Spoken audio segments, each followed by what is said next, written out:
श्रीपराशर भट्टार्यः श्रीरङ्गेशपुरोहितः श्रीवत्साङ्गसुतः श्रीमान् श्रेयसे मेऽस्तु भूयसे वेदान्तदेशिककटाक्षविवृद्धबोधं कान्तोपयन्त्रियमिनः करुणैकपात्रं वत्सान्ववाय मनवद्यगुणैरुपेतं भक्त्या भजामि परवादिभयङ्करार्यं वन्देऽहं घटिकाधीशं श्रीनिधिं करुणानिधिं वाधूलकुलदैवं तं सतामनवधिं निधिम् अखिलचिदयदेशः श्रीनिवासो दयालुः स्वपदकमलयुग्मप्रापकः संश्रितानां निगमशिखरगम्यो नित्यमव्याजबन्धुः विलसतु मम चित्ते वेङ्कटेशो मुकुन्दः प्रणम्य देशिकान् सर्वानष्टश्लोक्या यथाश्रुतम् अर्थो वैष्णवदासेन बालबोधाय वर्ण्यते नेतृत्वं नित्ययोगं समुचितगुणजातं तनुख्यापनं चोपायं कर्तव्यभागं त्वथ मिथुनपरं प्राप्यमेवं प्रसिद्धम् स्वामित्वं प्रार्थनाञ्च प्रबलतरविरोधिप्रहाणं दशैतान् मन्तारन्त्रायते चेत्यधिगतनिगमः षट्पदोऽयं द्विखण्डः। तो इस द्वय मंत्र में दो श्लोकों में इनका अर्थ बताया गया है, पांचवा श्लोक और छठा श्लोक। चारों श्लोकों में मूल मंत्र का है, पांचवें और छठे में द्वय मंत्र का है। तो यहाँ कहते हैं षडपदोयम द्विखंडः। सबसे पहले तो ये द्वय मंत्र दो खंड में है, तो पूर्व खंड और उत्तर खंड, इन दोनों का अलग अलग अर्थ ऐसा बताते हैं। और षडपदोयम, इसमें 6 पद हैं। 6 पद कौन-कौन से हैं? श्रीमन्नारायण चरणौ शरणं प्रपद्ये श्रीमते नारायणाय नमः। इनमें 6 पद कौन-कौन से हैं? तो सबसे पहले तो श्रीमन्नारायण चरणौ शरणं प्रपद्ये, इस प्रथम खंड में कितने पद हैं? आप लोग कोई बताएँगे, याद है आप लोग को?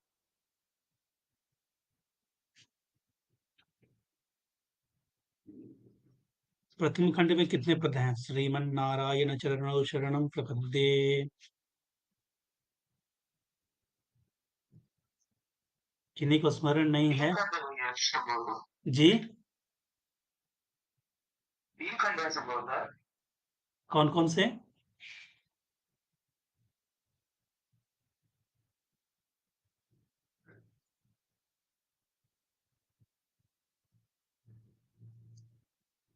देखिए, संस्कृत में कहते हैं सुप्तिङन्तम पदम, तो जिसमें कुछ विभक्ति आदि लगा हो वही पद कहलाएगा।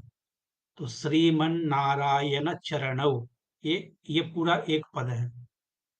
श्रीमन्नारायण चरणौ, फिर शरणम और प्रपद्ये, 3 पद हो गए। उत्तरखंड में भी 3 पद होंगे। श्रीमते नारायणाय नमः। तो प्रथम खंड में 3 पद हैं, उत्तरखंड में 3 पद हैं। तो ऐसा कहने से कुछ लोगों का जो मत है, वो अधिक पदों की गणना करते हैं। श्रीमन नारायण को अलग करते हैं, उसके बाद चरणों एक अलग पद लाते हैं, ताकि श्री युक्त नारायण के चरणों ऐसा कहते हैं। उनका चरणों द्वितीय वचन का वो क्या कहते हैं, श्री जी के चरण, नारायण के चरण, ऐसा अलग करने से थोड़ा स्वारस्य नहीं आता, क्योंकि नारायण शब्द में कोई विभक्ति नहीं है। श्रीमन नारायण चरणौ, ये पूरा एक पद है। श्री युक्त नारायण के दोनों चरण। और फिर शरणम दूसरा पद, प्रपद्ये तीसरा पद, फिर श्रीमते चौथा, नारायणाय पांचवा, नमः छठा। 2 खंड और 6 पद हैं। अब यहाँ पे प्रतिपदार्थ न कह के प्रत्येक जो भी जहाँ-जहाँ भी अर्थ हैं, वहाँ-वहाँ अर्थों को बताते हैं। प्रतिपदार्थी है, जैसे एक पद के अंतर भी श्रीमते नारायण, श्रीमन नारायण चरणों में श्री शब्द का अर्थ क्या है? नेतृत्वम। श्रीमत, श्रीमन नारायण, तो यहाँ पर मतु प्रत्यय है, मतु प्रत्यय का अर्थ क्या है? नित्य योगम। नारायण उसका अर्थ है समुचित गुण जातम। चरणौ का अर्थ है तनुख्यापनम। शरणम का अर्थ है उपायम। प्रपद्ये का अर्थ है कर्तव्य भागम तु। अथ अथ कहने का अर्थ है अनंतर, अर्थात यहाँ से अब परिवर्तन होता है, यहाँ से अब उत्तर खंड आएगा। तो प्रथम खंड का अर्थ देखते हैं। नृतृत्वम का अर्थ क्या है? पुरुषकारत्व।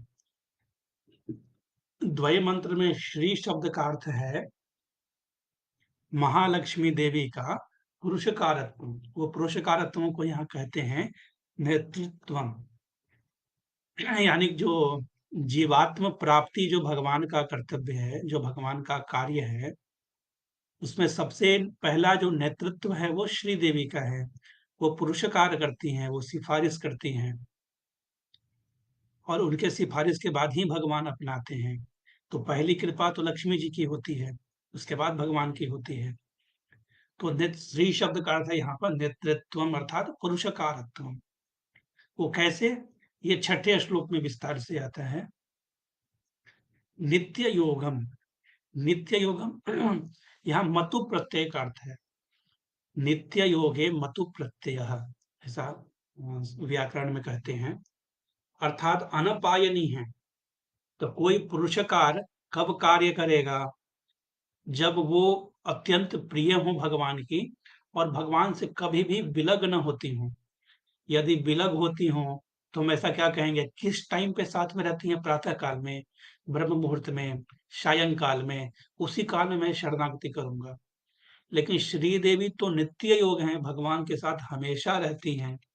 इसलिए भगवान की शरणागति भी कभी भी किसी अवस्था में किसी भी काल में कर सकते हैं, क्योंकि श्री देवी हमेशा पुरुषकार प्रदान करती है। उसके बाद समुचित गुण जातम। नारायण शब्द का अर्थ शरणागति के जो समुचित गुण हैं, उन गुणों के आश्रित हैं, आश्रय हैं भगवान। वो गुण भगवान में लक्ष्मी देवी के पुरुषकार से उत्पन्न होते हैं। तो भगवान में स्वातंत्र भी है और भगवान में कारुण्य भी है। जब भगवान स्वातंत्र के वशीभूत हो जाएंगे, तब तो जीवात्मा को उसके पापों की सजा देंगे और कहेंगे तू इन योनियों में जा, तू पुनर्जन्म ले, तू इन पापों का फल भोग। लेकिन जब भगवान परतंत्र होकर कार्य करते हैं, लक्ष्मी देवी के परतंत्र होकर कार्य करते हैं, तब उनका स्वातंत्र दब जाता है और उनका कारुण्य, ये गुण उनमें उदय होता है, इनका प्रभुत्व होता है। तो मुमुक्षुपड़ी में कहते हैं, यद्यपि भगवान करुणा के सागर तो हैं, किंतु जल में भी तो अग्नि लग सकती है, जिसे वाड़व अग्नि कहते हैं। समुद्र में अग्नि लगता है, दावानल। उसी प्रकार करुणा के सागर भगवान के हृदय में भी स्वातंत्र से हमारे दोषों को देखकर इसे दंडित करूंगा, ऐसा ऐसी बुद्धि उत्पन्न हो सकती है। भगवान को कोई रोकने टोकने वाला तो नहीं है। तो यहाँ पे उन गुणों का आश्रय होना आवश्यक है, नहीं तो हम शरणागति नहीं कर सकते। वो गुण कौन से हैं? वो 8 गुण यहाँ बताए गए हैं। 4 आश्रयन सौकर्या पादक गुणा। हम भगवान का आश्रयन करने जाते हैं तो आश्रयन के समुचित 4 गुण होने चाहिए हमारे शरण्य में। तो वो कौन से हैं? ये चारों गुणों को हम देख चुके हैं। वात्सल्यम, स्वामित्वम, सौशील्यम, सौलभ्यम। तो वात्सल्यम का अर्थ क्या है? दोष भोग्यत्वम। सबसे प्रथम तो स्वकृत दोष भूयत्वम जब हमारे पास हमारे अंदर आता है, अरे मैंने इतने दोष किए हैं, क्या मुझे भगवान स्वीकार करेंगे? मैं क्यों शरणागति करूंगा? मैं पहले अपने पापों को नष्ट करता हूँ, कर्म अनुष्ठान करके, नाम जप करके, किसी तरह से। तो हाँ, भगवान का कौन सा गुण आता है? वात्सल्यम। जिस काल में हमने कह दिया भगवान मैं आपका हूँ, आपके सिवा मेरी कोई गति नहीं है, आप मेरी रक्षा कीजिए, बिल्कुल उसी काल में भगवान हमें हमारे सभी दोषों को भोग कर जाते हैं।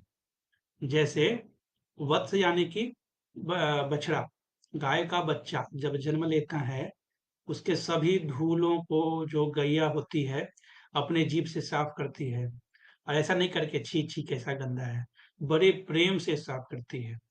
वैसे ही भगवान भी जीवात्मा के जितने बुरे कर्म हैं, वो सबको बड़े चाव से आह त्वयापि लब्धम भगवन् इदानीम अनुत्तमम पात्रमिदं दयायाः। आज मेरे दया का पात्र मिला है, ऐसे पूरे चाव से उसको नष्ट कर देते हैं। दोष भोग्यत्वम, आनंद के साथ उसके सभी दोषों को नष्ट कर देते हैं। अब ये दूर हो गया, चलो मैं इतना पापी हूँ, लेकिन भगवान में वात्सल्य है, तो मुझे तो दोषों को दूर करके ही स्वीकार कर लेंगे। किंतु वो मुझे क्यों स्वीकार करेंगे? मेरा उनसे संबंध क्या है? तो वहाँ भगवान का दूसरा गुण आता है स्वामित्वम। अरे तुझे भगवान इसलिए स्वीकार करेंगे क्योंकि भगवान स्वामी हैं, हम स्वम हैं। हम माल हैं, भगवान मालिक हैं। मालिक का कार्य है अपने माल को प्राप्त करना। तो चूंकि वो स्वामी हैं, इसलिए वो हमें अवश्य प्राप्त करेंगे। तो स्वामित्व क्या है? स्व-व्यतिरिक्त वस्तुषु स्वकीयत्व अभिमानः। अपने से व्यतिरिक्त जो भी वस्तु है, उसमें भगवान का दिव्य मंगल विग्रह, भगवान की महिषियाँ, भगवान नित्य सूर्य, मुक्त जीव, समस्त अचेतन, महदादयः, वो सभी में भगवान का स्वकीयत्व अभिमान है। अ, जैसा कि गीता जी में भी कहते हैं, भिन्ना प्रकृति अष्टधा, ये सब मेरे हैं, ये जीवात्मा भी मेरा है। ये भगवान का स्वकीयत्व अभिमान है। अच्छा, तो भगवान मुझे इसलिए रक्षा करेंगे क्योंकि मैं भगवान का हूँ, भगवान का दास हूँ, भगवान का माल हूँ।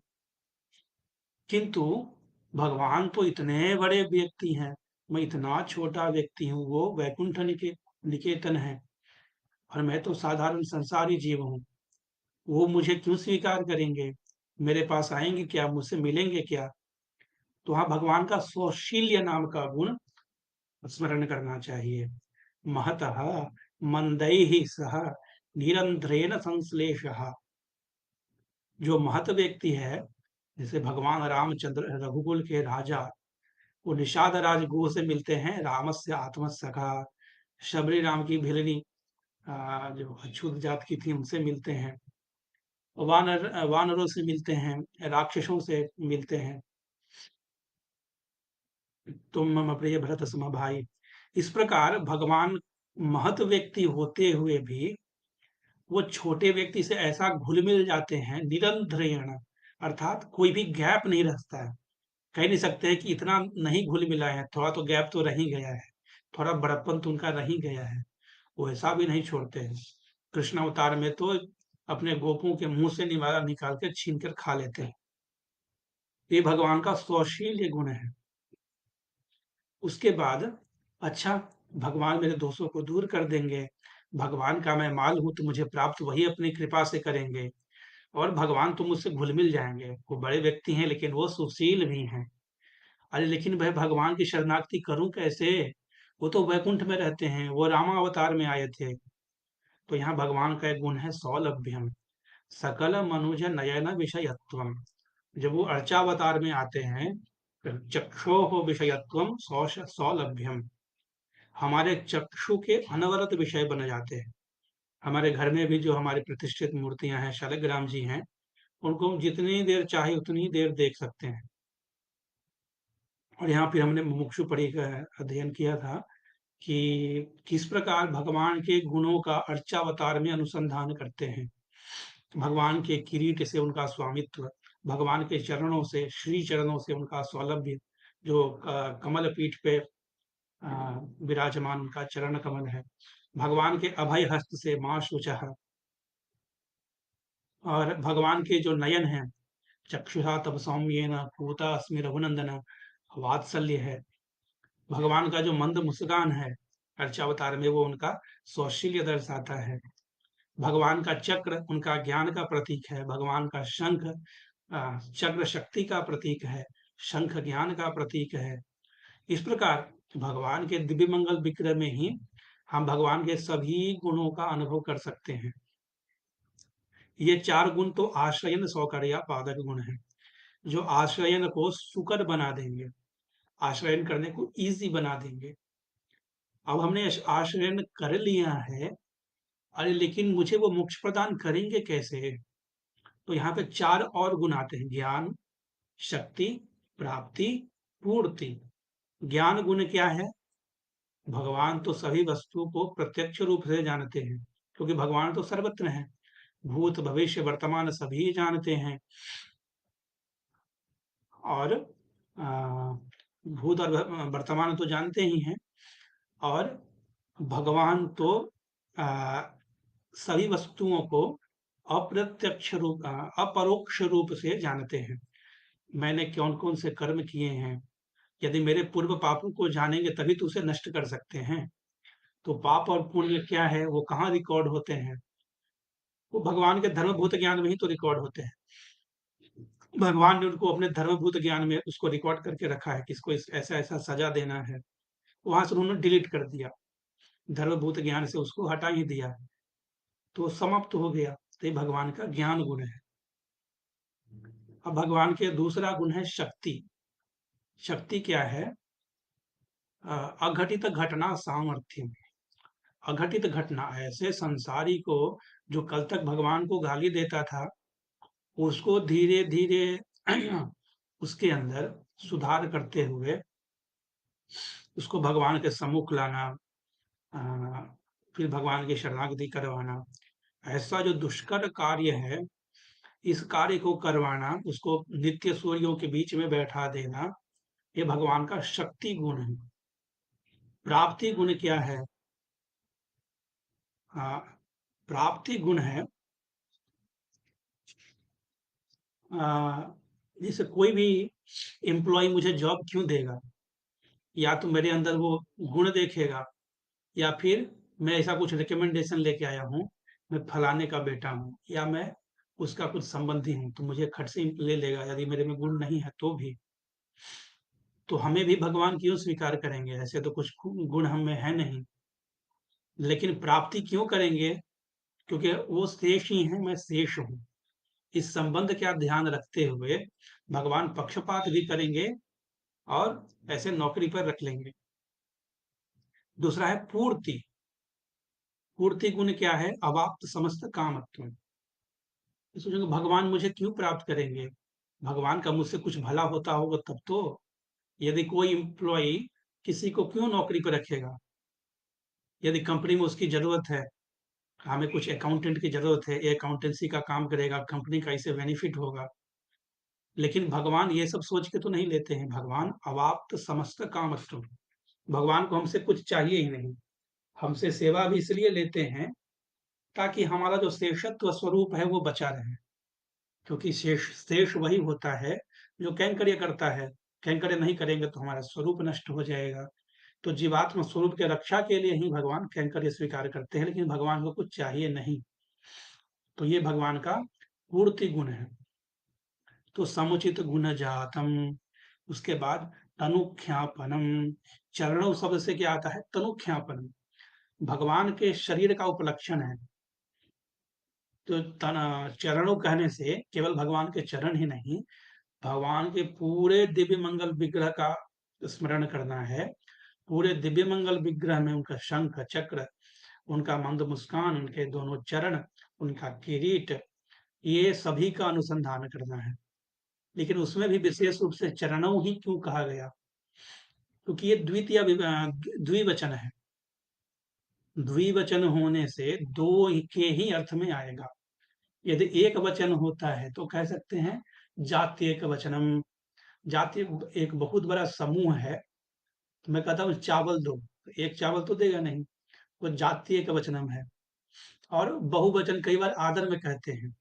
आदर में हम कहते हैं ना, ये आए हैं, हैं मतलब बहुवचन। आदर सूचन में बहुवचन का प्रयोग कर देते हैं। तो एक वचन और द्विवचन में कई लोग संदेह कर सकते हैं।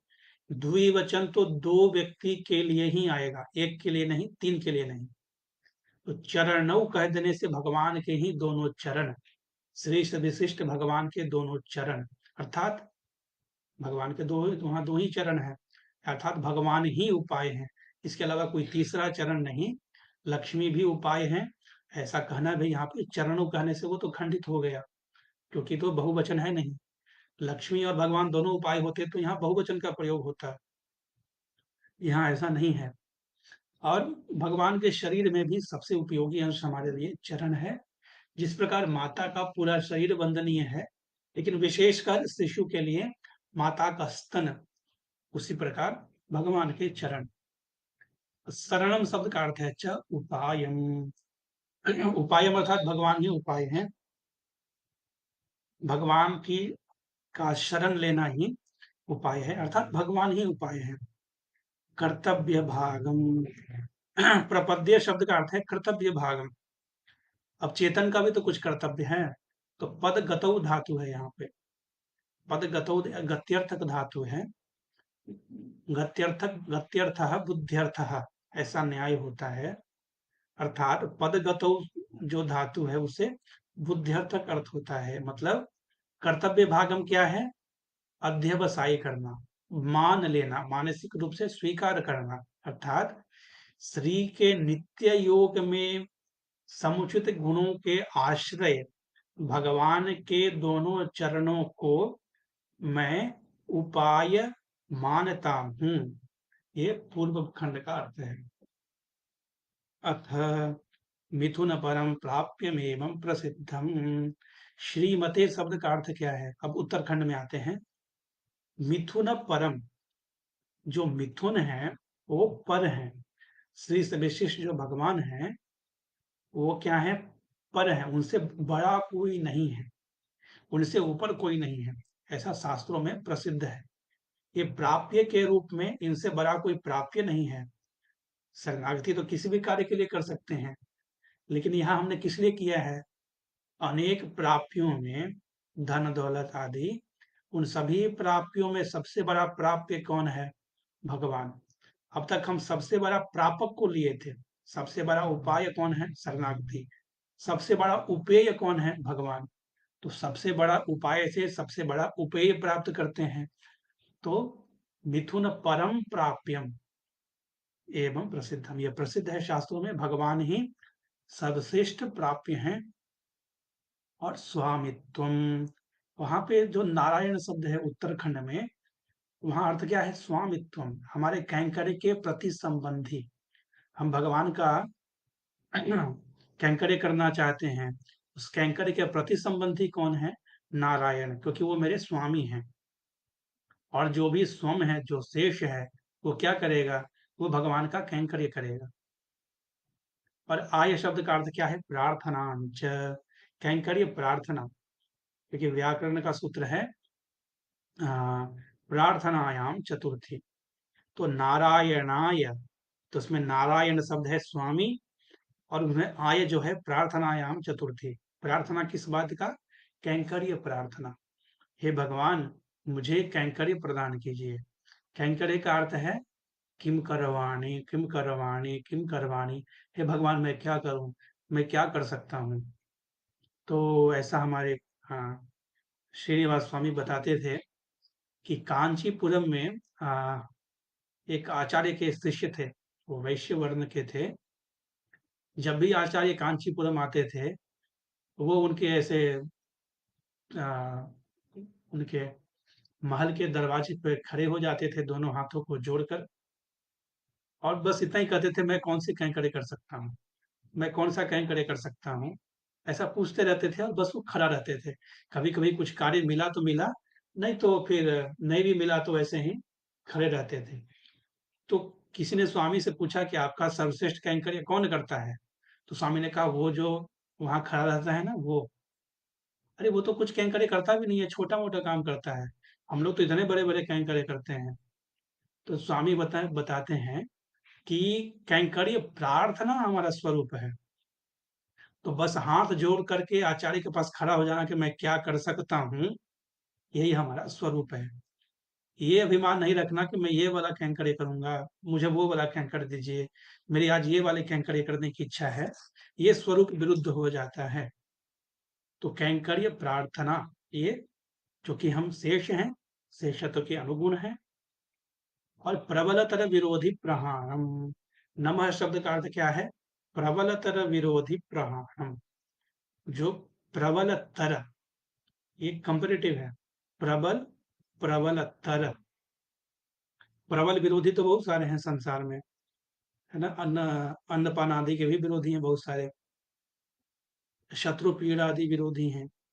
लेकिन उन सबसे प्रबलतर विरोधी क्या है? हमारा अहंकार और ममकार। इनकी निवृत्ति यहाँ पे नमः शब्द से हो जाती है। दशैतान, ऐसे यहाँ पे 10 अर्थ बताए गए हैं। मंतारंतरायते चेत्यधिगत निगमः षट्पदोऽयं द्विखंडः। ऐसे 10 अर्थ यहाँ पे बताए गए हैं। इनका मनन करने से हमारा रक्षण होता है। तो ये 5वां श्लोक समाप्त हो गया। श्रीमते रामानुजाय नमः। जी भैया, किन्हीं को कुछ पूछना है?